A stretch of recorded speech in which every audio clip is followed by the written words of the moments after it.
Europäische Aktien erholten sich am Mittwoch, 5. März, nach ihrem schlimmsten Tag seit mehr als 6 Monaten, da sich die deutschen Führungskräfte darauf einigten, die sogenannte Schuldenbremse des Landes zu lockern.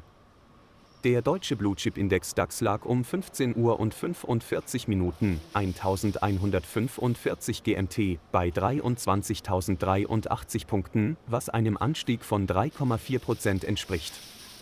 Der paneuropäische Stoxx 600 Index stieg um 1,1%.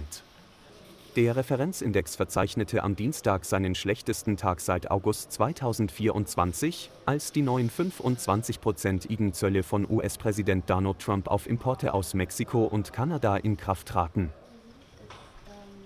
Das ist definitiv damit verbunden, dass wir mehr Wirtschaftswachstum bekommen, dass wir endlich wieder eine Perspektive haben.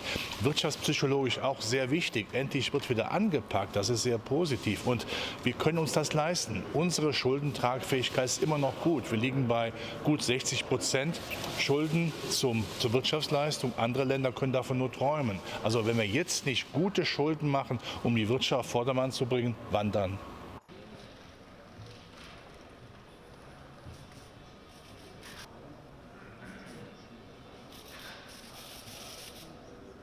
Es ist wichtig, dass das Geld, das wir ausgeben, mindestens in Europa bleibt. Wir sollten dafür nicht amerikanische Waffensysteme kaufen. Wichtig ist, dass wir unsere Wirtschaft in Europa und Deutschland stärken. Wir werden mehr Inflation wahrscheinlich bekommen.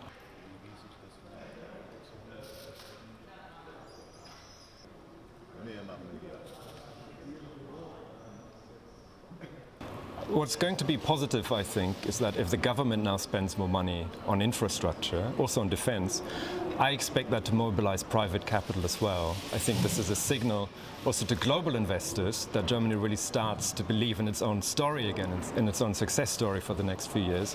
And I think there's a good chance that Germany will start attracting more global capital as well. So in many ways that will multiply the impact of the fiscal stimulus that the government is planning at the moment.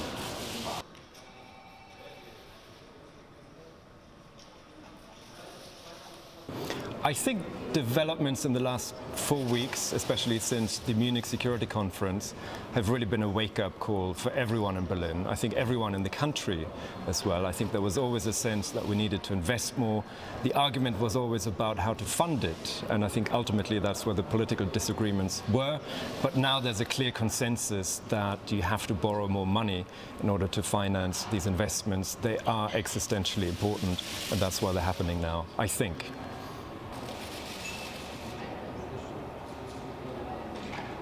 We're in a situation where the labour market is weak, unemployment has been rising, especially in construction. We've been in a recession for at least 2 years. So if the government spends more on infrastructure, ultimately that is a boost to the construction industry, and I think at least initially that wouldn't cause inflation.